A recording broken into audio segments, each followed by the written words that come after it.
It's either stay in your house and watch your whole life disintegrate before you, or go out and demand that you be allowed to live as a free, sovereign human being and take the risk of getting the virus or whatever you have to do.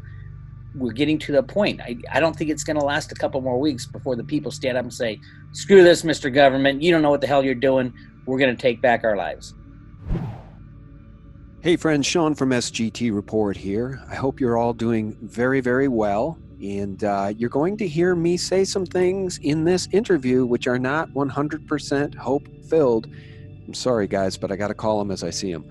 As many of you already know, this show is now on iTunes. It's called The Propaganda Antidote. So spread the word and share the good news. And before we begin this interview with my friend Bix Weir, just a quick word from our sponsor. So the recent breakout of the coronavirus, whether manufactured or not, is reminding all of us how easily things can turn from bad to worse. The sad part is 99% of Americans are unprepared for a catastrophic event. And one of the best investments you can have for protection when the lights go out is a solar power bank. And why not purchase one of the best solar banks on the market? The backup solar bank. The good news is you'll never waste money on batteries again because the backup power bank is solar powered. With dual USB ports, you can charge up to 2 devices at once, and you can charge your phone anywhere. This device is an all-in-one lifesaver. Device features include solar powered recharging, dual USB ports, 8,000 mAh battery capacity, LED lamp illumination, USB cable, and detachable compass. The backup solar bank is the perfect device to assist you and your family when the lights go out, but limited supplies last, and it's your last chance to get yours at a discount before they sell out. Take advantage now and give you and your family the gift of power anywhere in the world. So visit backupsolarbank.com and use promo code SGT15 to save 15% off your order. I'll leave the link below this interview. Hey friends, welcome back. Thank you so very much for tuning in. It's wonderful to have you all back. I hope you're happy and healthy and safe, sheltering in place, because I'll tell you what's going on in my state in just a minute. But first, let me welcome back to the show my good and longtime friend, Bix Weir. How are you, Bix? I'm scratching my head trying to figure out all the angles of what's going on these days.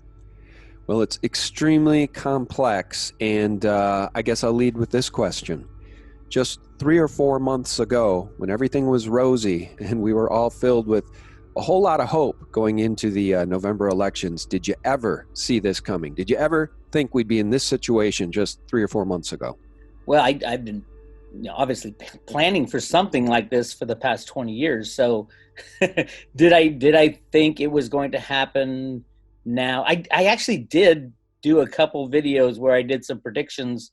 September 11th of 2019. That's when the repo really started, and they did the bailouts on like the 20th or something like that. So of course I didn't have all the pieces and parts of how this would go down. I didn't know the bad guys would unleash this crazy bioweapon, but other than that, the chaos has begun, and it's the final for printing money and the world losing faith in our monetary leaders, I think. Here's the thing that I'm troubled by. So they played their pandemic card because we were winning. And as I look back now, of course, hindsight being 2020, it's the best card and the only card they had left to play that would get us to this point. They're shuttering the economy on the back of their pandemic. And if you think about the Illuminati playing cards, Bix, there is a pandemic card. And so they've literally played their pandemic card, and so many of these state governors are falling in line and shuttering the economies. In the state in which I live, every single day, there's a briefing on television by the governor congratulating all of us for sheltering in place. And I was just watching a bit of it today, and it reminded me of some sort of totalitarian Orwellian piece of fiction, to the degree that he was congratulating us all for destroying our businesses in the name of flattening the curve, Bix. And now, get this. You ready for this? Google publishing location data to monitor social distancing. That's a piece of news today as we're having this conversation. Google says the data will be collected in aggregate rather than at individual level. Oh, okay. So that makes us feel so much better. It seems to me their control grid is coming together quite nicely right now. Well, this goes back to our very first interview where I was like, both sides want this system to crash. The question is, what do we do after the crash? Do we turn to the government to save us, to the deep state to control our lives even more than they do now, or do we stand up and say that's it, no more, we're done? And that's kind of where we're getting to. Obviously, the shutdown of business around the world has increased market rigging beyond anybody's comprehension, which is a good sign in my book because it really shines a light on something I've known for 20 years, that these markets are rigged with computer programs, and it doesn't matter what happens in the underlying economic system, they're always going to rig the markets gold and silver down, stock market support or higher.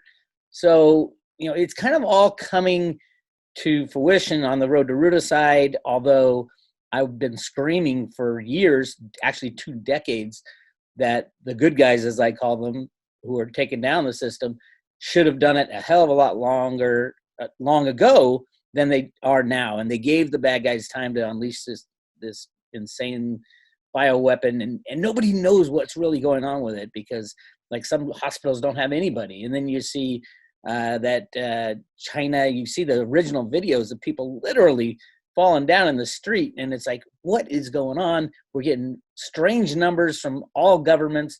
No one's telling us the truth. So, and there's 100 different conspiracy theories about what's going on. It's really difficult to see through the fog right now. Have you looked into 5G at all? I'm concerned about 5G in the pilot program for 5G in Wuhan. Also, a lot of 5G in Italy. In some of the places where we're seeing the worst of this thing, there seems to be a 5G component to it. Yeah, I have looked at that, and there's 100 other theories and stories. I don't know which one to believe. What I do know, though, from what I can tell you from my own research, is that we were in an everything bubble before this thing hit. So by definition, when an everything bubble pops, everything is going to go. And from the derivative market, $2 quadrillion plus right now, behind the scenes, the derivative market could have barely taken any kind of hiccup. This was much more the hiccup, obviously. They've delayed earnings reports for 45 days because they know all the companies and corporations and banks are insolvent at the moment. They were all playing in the derivative market. So it's right now, it's like, okay, delay, and how can we cover this stuff up? Obviously, Mnuchin got his $4 trillion for the banks, but that's not going to really last very long. He's going to need a hell of a lot more than that. So yeah, I don't even know. It's hard for me every day. There's so much to talk about. I don't even know which angle to really go down as far as which conspiracy we're going to follow. Are we going to say, oh, they're shutting everything down because they're going to release all the kids that have been taken? Are they shutting it down to absorb the Fed into the Treasury? Are they shutting it down to take over our liberties through Google phone apps tracking your every movement? It's insane right now, and it's like pick your flavor of conspiracy that you want to apply to this, and they all seem to have a little bit of truth in them. One of the things that I keep coming back to, and it's not great news, and I know everybody wants great news right now. They want hope. So I'm not trying to take anybody's hope away, but again, in an effort to be pragmatic and try to figure out where we're headed, I have to look at the Economist magazine. You and I have been discussing the Economist magazine and their covers for years.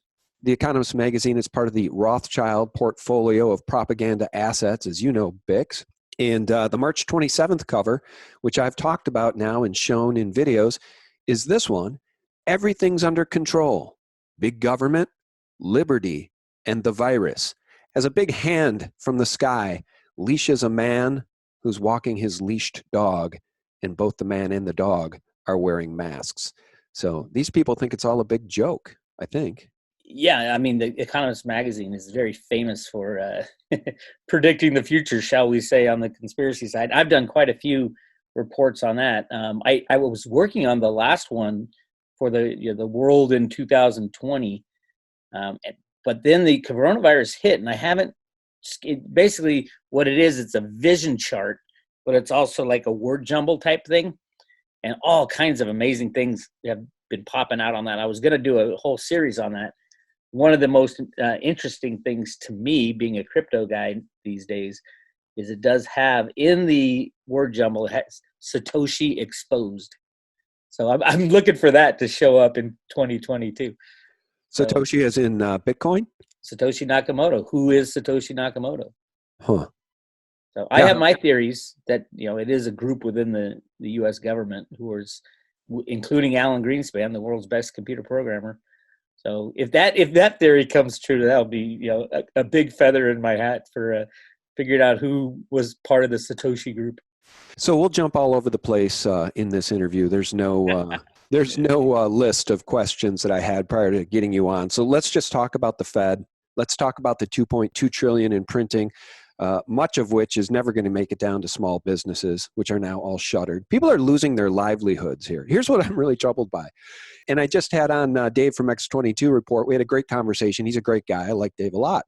We talked through a lot of the hopium, the side of this thing that might end up well for the people. But what Dave has not been able to articulate for me, or anyone else, Bix, so it's not just Dave, I can't articulate it either, is how does this thing, in a best case scenario, end? How does it play out for the US dollar? How does it play out for the debt? How does it play out for our mortgages? How does it play out for the future of our families and our purchasing power, Bix? Can you paint for me a best case scenario of what happens? I can't articulate how this plays out in a great way for humanity. Can you? And nobody should be. Everybody who says, here's how it's going to work is full of shit. Not full of shit, has constructed a narrative around certain things that they believe. As a matter of fact, from the very beginning on Road to Ruta, when I discovered the Road to Ruta documents at the Fed in 2007, the number one thing in the teacher's guide that explains what's going on is that they had no idea how this transition would work. There's about 50 questions that are unanswered in the teacher's guide of Road to Ruta. And so, no, nobody has a plan. There's been a lot of people who put forth plans who are very high up in government, like the NESRA Act, the National Economic Stability and Recovery Act. And there's 100 different crypto type solutions that people have thrown out. But the reality is what I agree with what the Road to Ruta Teacher's Guide says, is that at any point along the way, things will be thrown out, but everybody's going to have to agree on how a new system would work. And that was always the biggest problem with what Ruta was doing in the comic book, is allocating colored flowers to the people. When it comes down to the system has imploded, we need to regroup, we need to reallocate a new kind of money, be it gold, be it silver, be it crypto, I don't know what it'll be. It takes deciders to do that.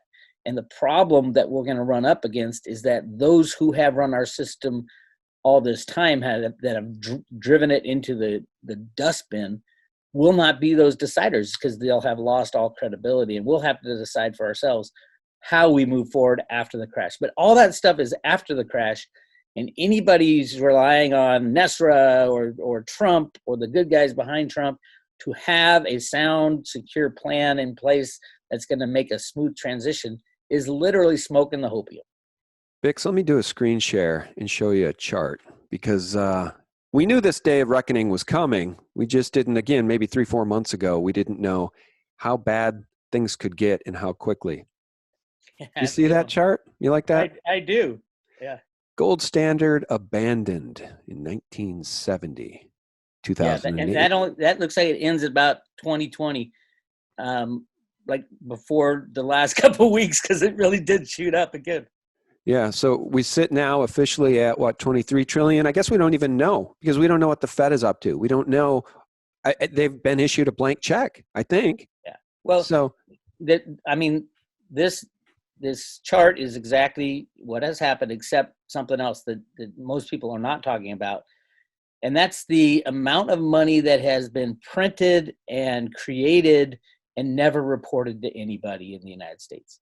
Now, Catherine Austin Fitts has been scratching close to the heart of that. I think she's up to like 40 trillion that's been on the books that nobody's ever accounted for. But it's literally, it is infinity money. the construct in people's minds, it's a faith-based monetary system. So we trust that the U.S. government has books that reflect exactly what they are doing. And there is nothing stopping them from printing money, giving it to side projects, and not telling anybody on the planet that they were doing that. And I think Russia has caught on to that. China has caught on to that. I would assume every country in the world has caught on to that and is doing the same thing now, printing money and not reporting it in the official numbers. Yeah. Well, here's the thing about this COVID-19 and this pandemic card that really, originally I was very concerned, and I'm still concerned about it. Obviously, it's a health concern, but it's not a bigger health concern than the number of people that die of cancer every year, or the number of people that die in car accidents every year, or the number of suicides, which continues to rise year over year, decade over decade, as they ensnare people in debt and make people feel hopeless. Although I would interject that the way it has been explained to me is that this is an exponential type of pandemic where the deaths don't really come until the very end. So that's why they're, I don't know if it's real or not, because I haven't had anybody personally get the COVID-19 test positive for it, end up in the hospital or die. So I'm waiting for that to really put my head around it. But I have run the numbers, and the numbers right now, yeah, they don't look that big. The numbers in a month from now, if this is true that it does double every 4 days or so, are astronomical, and we'll hit the 1 million death mark before June. Yeah, and I've heard that same analysis from people like Chris Martenson, whose videos I do post over at thephaser.com. But the thing is, again, and here's where we need to use our critical thinking skills. And there's not much we can do about it, because many of these governors are exercising authoritarian control, right? Mm-hmm. And that reminds me of that 2010 Rockefeller white paper, page 18, lockstep. More top-down authoritarian control, and that entire part of the white paper was about a pandemic being used for more top-down authoritarian control. So as we see these governors tell people, look, I just heard the other day that a guy surfing out in Malibu, somewhere off the coast of California, he got a $1,000 fine for not getting out of the water when he was ordered to, because he was ordered to get out and go home, and he didn't do it. The police gave him a $1,000 fine. Oh my God, look at this. He cut him off. Throw the tax. Oh my God. They arrested him. Wow. They gave him a $1,000 fine, and he's facing 6 months in jail for paddleboarding by himself in the ocean. Is this freedom, or is this fascism, Bix? I'm beginning to think, Bix, that flattening the curve has a double meaning. And when you think about flattening the economic curve, and you think about the wealth held by the people in this country, which is a fraction of the wealth held by the elite, they want to flatten that bell curve of wealth by shuttering down the economy and making us all serfs. Meanwhile, Google is tracking people through their phones, and Cuomo warns more people are going to die. New Jersey lowers flags to half-mast as U.S. cases top 250,000. How are we to believe or quantify these numbers? If these same authoritarians are the ones that are giving us the numbers, that's where it really becomes sketchy. I just heard that, what's his name, Dr. Fauci? I heard the other day that he says the shelter-in-place orders, or the quarantines, or whatever they're calling this now, should not be repealed until there are no new cases. So what? We're just supposed to allow our economy to collapse until when? Well, How long is this going to go on? Fauci is he's in with the Clinton crowd and always has been. So there's so much going on behind the scenes that we don't know. Now, the fact, one of the interesting angles that I've been looking at is, what has this done? The whole scare, everybody's shelter in place, get enough food to last you 3 or 4 days or 3 or 4 weeks, all that stuff, that was part of one of my questions all along with the crashing of the economic system, when it does crash, it'll be horrific. We've talked about this many times. People won't have any food. People won't have the information. It will be a crazy transition. Now we have this pandemic, real, not real, whatever it is, whether it's being hyped, obviously it is being hyped to the hilt by the politicians in the USA, to stay in, stop everything you're doing, hunker down, and be able to take care of yourself in your house for a couple of weeks. That could be the perfect time to make this transition. Now, I'm not saying that that's the reason behind all this, the reason it was allowed to happen in my country, the home of the free and land of the brave, or whatever it is. But as a side, this would make, when everybody's locked down, it would make it much easier to destroy the old criminal banking system and start something new. Because remember, when the old system crashes, and we pretty much all believe that the old system is not sustainable, it's going to crash at some point, a lot of the jobs that people had will change. There won't be millions and millions of banking jobs anymore. There won't be millions and millions of oil and gas jobs anymore. And that's kind of, when you think about it, everybody's had to stop work, go home, shelter in place. It's kind of the perfect time to make the transition if you're trying to change over monetary systems. Yeah, true. But again, we must ask ourselves, and sadly, Bix, at this point, there's not a hell of a lot we can do about it. So I've said in multiple interviews, most recently with Dave from X22, this is going to end in one of two ways. It's either going to end in liberty and sovereignty for the people in some new form of honest money system, or it's going to end in top-down control and more tyranny, unless they can somehow put enough Band-Aids on this thing to allow the system to go on for another 5 or 10 years. Yeah, they don't have the Band-Aids. And you're right. And the funny thing is that I was just thinking about it when you were talking about it. That's the exact same conclusion we came to in our first interview 10 years ago. After the crash, we're either going to lose all our freedom and all our rights, or we're going to find our independence and get back to liberty and justice for all in the United States. And that decision, I think, is coming a hell of a lot faster than we think it is now. Back then, I can't believe it lasted 10 years till we get to this point. My heart really goes out to these people that own these restaurants and these small businesses. And that makes up 70% of our economy, Bix. And it's all shut down. Those people, Absolutely. Those employees, they're all worried sick because their income has dried up. Meanwhile, their liabilities continue to pile up. And I'm not seeing any debt jubilees for people that are leaseholders or mortgage holders. I mean, I guess I did just see on my mortgage holders website the other day, if you're having trouble making a payment, call us and we'll work. They have some program where they say, if you're having trouble making your payment, call us, we'll work with you. But this is going to get very desperate for millions of Americans really quickly if this is allowed to go on in perpetuity. Again, I've made the point, Bix.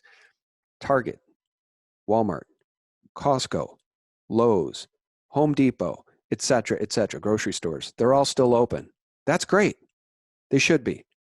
But what is the difference between piling into a Walmart or a Home Depot and going to a small shop in the town where you live to support a shop owner to buy some candles or to buy whatever? Do you see my point here? They're killing small businesses in the name of flattening the curve. They're killing the incomes of real people, real Americans. And I guess most Americans are just okay with it because they've scared the hell out of us. It's not just the small businesses. It's the large businesses. It's the banks. Everything is dead now. It's the reversal of globalization has destroyed the entire system that we built where China was making all our products. Now we're going to have nothing on the shelves. And it's not like something you can flip a switch and all of a sudden everything is made at home. You need to build the plants. You need to build machine tools to make the assembly lines and all. I mean, you go down the list and it's everything. And that's why I think this is going to speed up real fast, because most Americans don't have a week or two to live off of cash on hand. Most Americans live paycheck to paycheck. And with all the hiccups of the paychecks going out now for small business loans, and then next week for the $1,200 or whatever they're giving, some people, this is all going to blow up. And I think the government knows it. So they're going to have to bring this whole facade or whatever it is to some conclusion quickly, or you're going to have rise-ups everywhere and say, hey, it's either stay in your house and watch your whole life disintegrate before you, or go out and demand that you be allowed to live as a free sovereign human being and take the risk of getting the virus or whatever you have to do. And definitely we're getting to the point. I don't think it's going to last a couple more weeks before the people stand up and say, screw this, Mr. Government. You don't know what the hell you're doing. We're going to take back our lives. Let's circle back to that Economist cover. Everything's under control. Big government, liberty, and the virus. So I just went to theeconomist.com, and here's their lead story. By the way, dotting their illustrated cemetery is white picket fences, I guess. So this is us, folks. We're the ones they're making fun of here. The headline, Bix, is this: COVID-19 presents stark choices between life, death, and the economy. The trade-offs required by the pandemic will get even harder. So again, we were winning, so they played their pandemic card. And I tell you, I'm very hopeful that things will turn and end in a good way. But when you examine The Economist, and we know who owns it, boy, these people are dark and evil. And to some degree, they seem to be getting what they've wanted and what they want right now. That's what they're going for. I mean, it's pretty obvious that that's what they want. And then it'll be up to us after the crash. I think everything's leading up to the crash, and then the big decisions are made.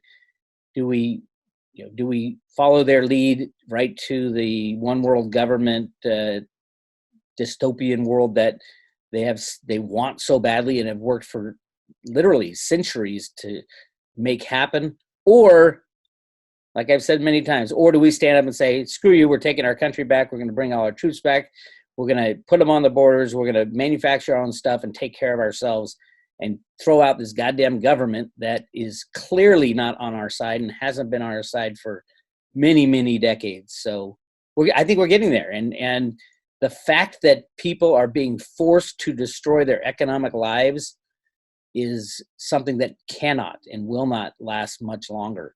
People will rise up and just go outside and say, hey, you want to throw me in jail? I'm going to open my shop door. Anybody who wants to come in, I'm selling stuff. Come on back. Screw the government. Stay local, and we're going to get this thing going. If you think you're going to get sick, stay home. That's your right and your sovereign duty to exercise your right. And my right is to walk outside, go to my business, open my store for a restaurant, and rehire my employees and say, hey, anybody who wants to come into this dangerous little world we live in, come on, because we're open, because otherwise we're all absolutely screwed and we're at the mercy of our government. I do like your take on that. And the problem as I see it, though, Bix, is people right now are becoming so dependent on the government. People are waiting for these checks. People are waiting for their bailout as part of the stimulus package.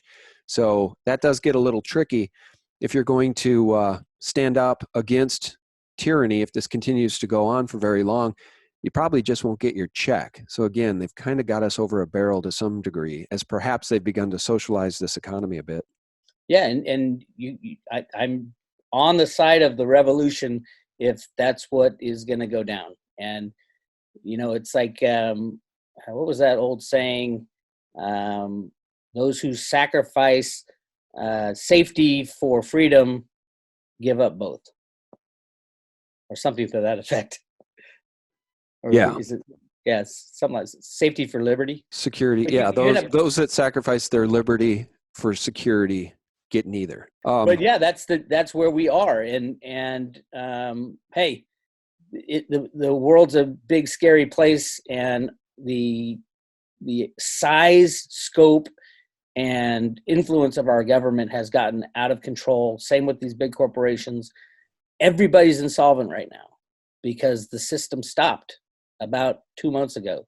Everybody's insolvent. So once they have to report earnings, there are no earnings to report. There's only destruction. And if you're a leveraged bank, leveraged 10 to 1, that's great going up because you make 10 times the profit. Coming down, you lose 10 times the value of your tier 1 capital, and they're instantly destroyed, and that's where the banks are right now. Let me go to Twitter. I want to show you something, if I can find it. So Bix, again, I just want to restate, didn't want to have this conversation with you and have it be a doom and gloom thing. But again, we got to look at all of the data points and we have to discern what's happening with critical thinking skills. I saw this from Gregory Mannarino on Twitter just the other day. Can you see that? Yep. Outrageous. Seed sales are non-essential. Are you kidding me? We are truly effed. New World Order. And at his grocery store, blocked off with yellow rope, was by order from the state of Vermont. Items in this non-essential area are not available for purchase. Can you believe that, man? Look, this is the tyranny that I'm talking about. These governors are exercising full authoritarian control, and they're rolling out something that's very tyrannical right now. And that tweet from Greg reminded me of that Deagle 2025 forecast. Do you remember that? Yeah, barely. I tweeted out on the back of that Mannarino tweet, who else remembers that Deagle.com forecast for a U.S. population of only 99 million people by 2025? Now, of course, when we all started reporting about that a few years ago, we were all scratching our heads. I mean, short of a nuclear war, how could they possibly lower the population in Western countries? Because the United States isn't the only one. On this list is a lot of declines in population throughout the world. And they note, by the way, on Deagle.com, quote, the majority of the economic and demographic data used in the making of these forecasts is widely available by institutions such as the CIA, IMF, and the United Nations. So I'll tell you what, man, we ought to take that Economist cover pretty seriously, because I know that there's hope that the bankers are going down, and President Trump is going to make sure the bankers go down. But again, the flip side is a potentially very dark future.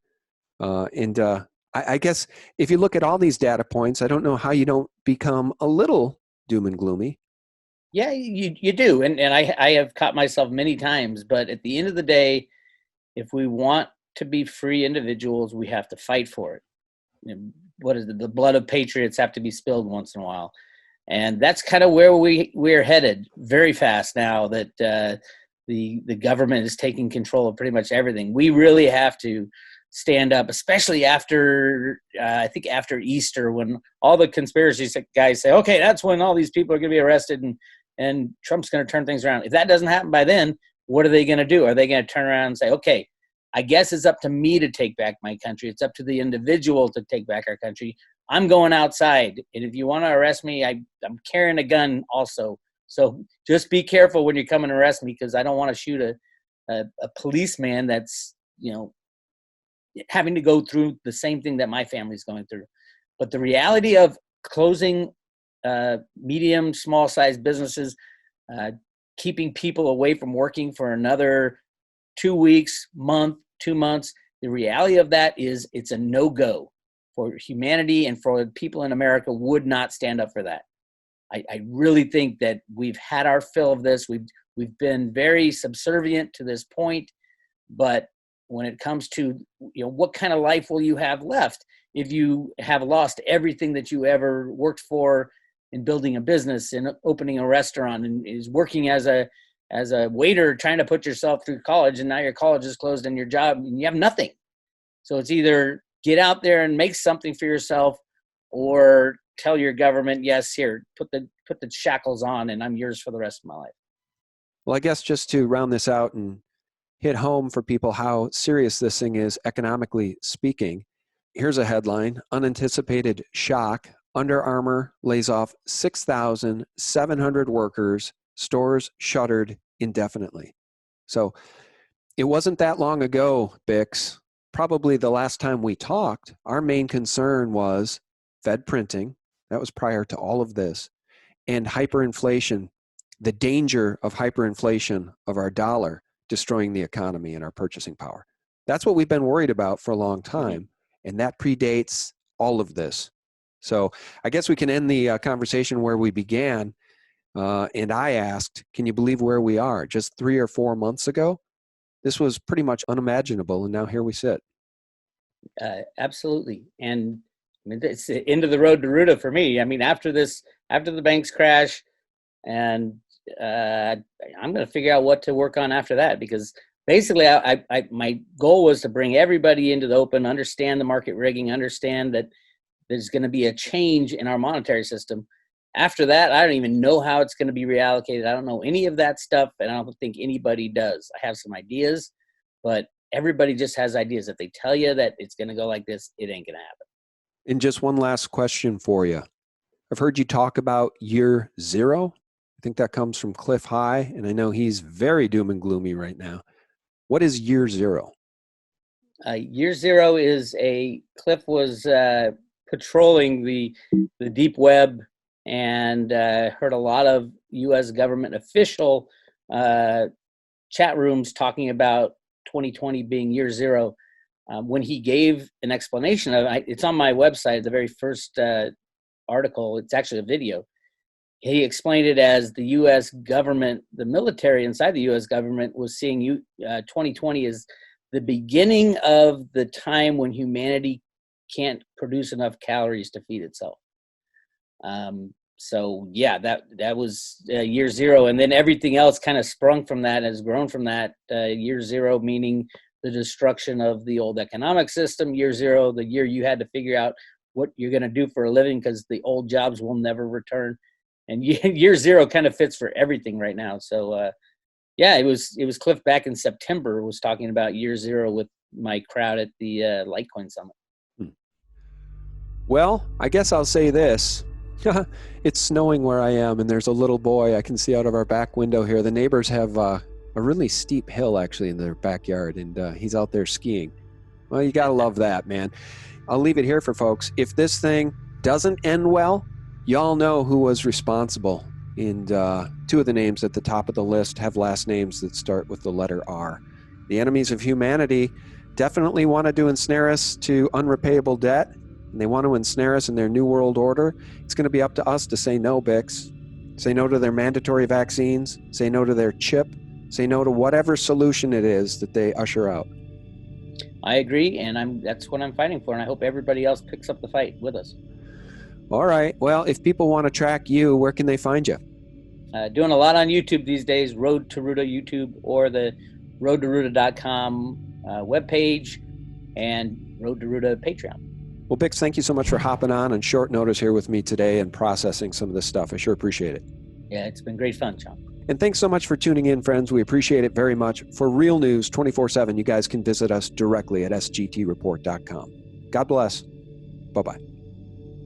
Actually, it's funny that you say it's biblical, because I was thinking about this, and because Good Friday is coming up. And it's funny that Q continually says it's biblical, and Trump says he would like the churches back open on Easter. Now, isn't Easter a rebirth?